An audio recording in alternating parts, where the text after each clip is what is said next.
Chinese smartphones have come into India like a storm. With the launch of the Xiaomi Mi 3, everyone in the country is starting to take notice towards a lot of Chinese brands that are trying to take part in the Indian market, that are trying to bring their products here. But everyone believes that we're not quite there, but things are about to change really soon. But what does it really take to become a game changer? Can one simple smartphone change the perception overall?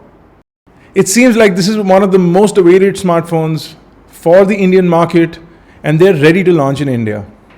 You'll see it as early as next month, and the company is bringing an aggressive sales strategy to us. My name is Bharat Nagpal, and this is going to be the unboxing of the OnePlus One right here on iGyan.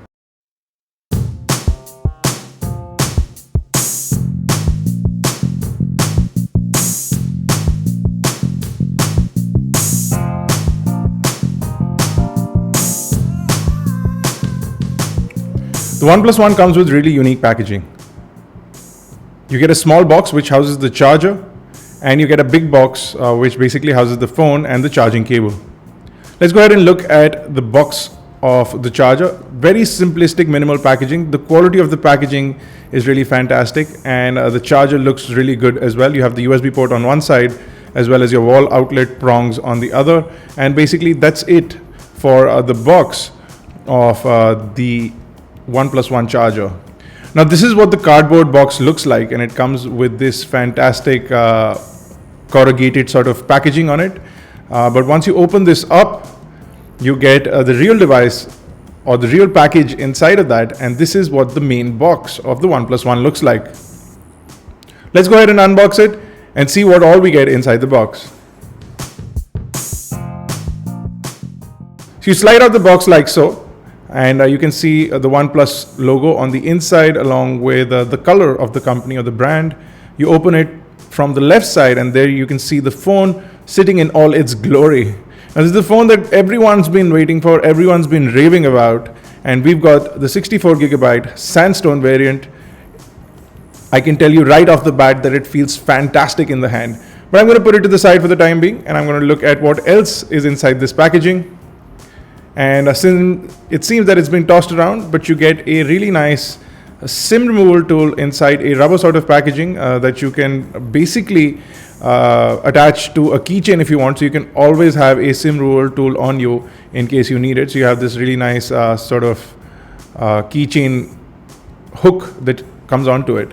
You have a fantastic flat cable along with an interesting gold-plated set of USB ports on both sides, the micro USB port, as well as the standard USB port that will fit into the charger. Really nice, interesting design. You also have a cable manager attached to the cable.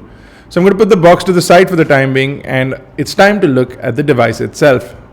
So I'm going to get rid of this plastic protective packaging that comes on the front of the device, and let's quickly go ahead and take a look at the specifications on the device. So over at the front, you have a 5.5-inch 1920 by 1080p LTPS LCD capacitive touchscreen.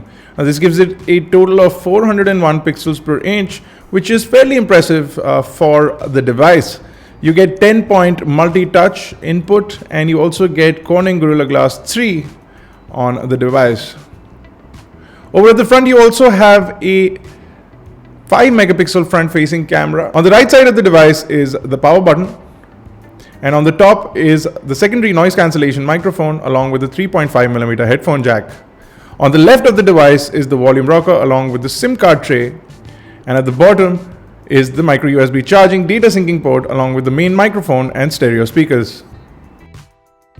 The device also houses hardware touch buttons for Android functionality, but thanks to there being CyanogenMod on it, you can turn those off and get on-screen buttons if you so choose to. The device runs Android 4.4.2 out of the box, but it gets upgraded to 4.4.4 soon enough. And it runs CyanogenMod 11S as the custom user interface. Now once you turn the device towards the back, you will see a impressive 13-megapixel camera with dual LED flash. You also get 4K video recording at 30 frames per second as well as 24 frames per second. You also get HDR photography, and of course you get 1080p video at 60 frames per second, and you get 720p video in slow motion at 120 frames per second, which is fantastic. Now the back of this has a really fine touch texturized material on the back, which almost feels like sandstone, almost feels like sandpaper, but it's actually a lot smoother and a lot softer than that. But it has this texture that really feels fantastic in the hand, really impressive. Now, if you talk about the innards on the OnePlus One, it's running a Qualcomm Snapdragon 801, which is running at 2.5 gigahertz on quad cores.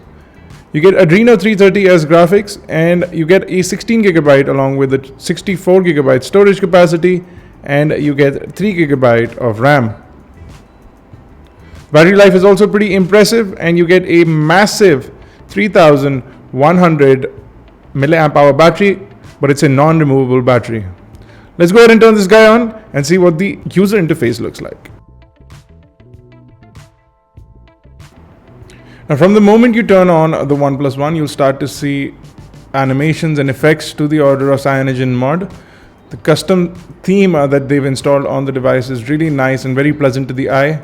The overall responsiveness from the device is fantastic, and thanks to the new update, they've improved a lot of things that were wrong with the user interface earlier. They sped up the whole system, and it seems to be working really well out of the box. The device is running 4.4.2 out of the box. As you can see, it's running Android KitKat. Soon enough, OnePlus will push out an update to Android 4.4.4 since it's already been promised.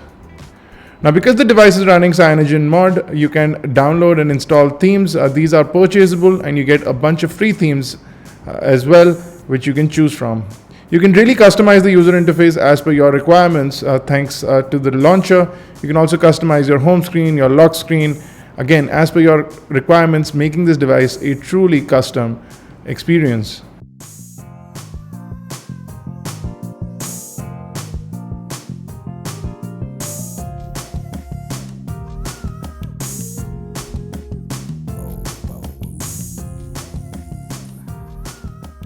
There's not a lot you can do with the lock screen. You can pull down the notification panel, as well as if you swipe right from the lock screen, you can jump directly to the camera.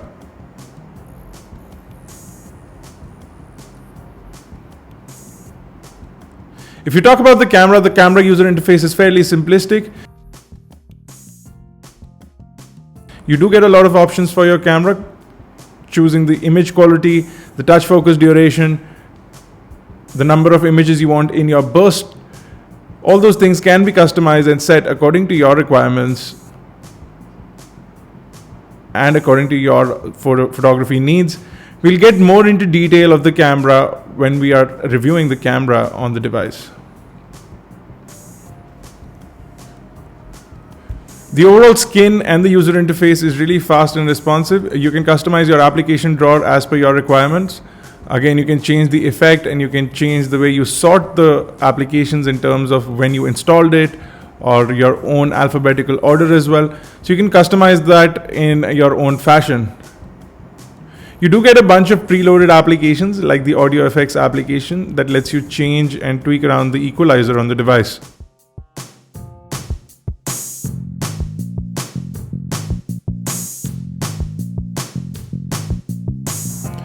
The device also comes with an included torch application that lets you turn on the flashlight and use it as a torch, and a convenient screencast application allows you to record your user interface and the touch points on it so that you can make sort of tutorials and sort of look at the user interface in detail.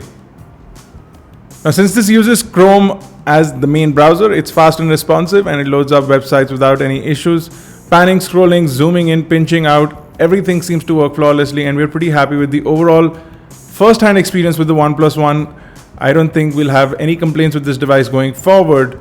Hopefully they've fixed their RAM management that everyone's been complaining about, but for the time being, the device looks like it's performing really well. Video playback seems smooth, and it seems like the viewing angles on this display are pretty good. We saw that outdoor visibility is also pretty impressive, and overall the speakerphone seems really loud. It seems that video and multimedia consumption on this device is going to be a breeze. All in all, the OnePlus One is really promising for the Indian market. The company is ready to bring it to the Indian market as well.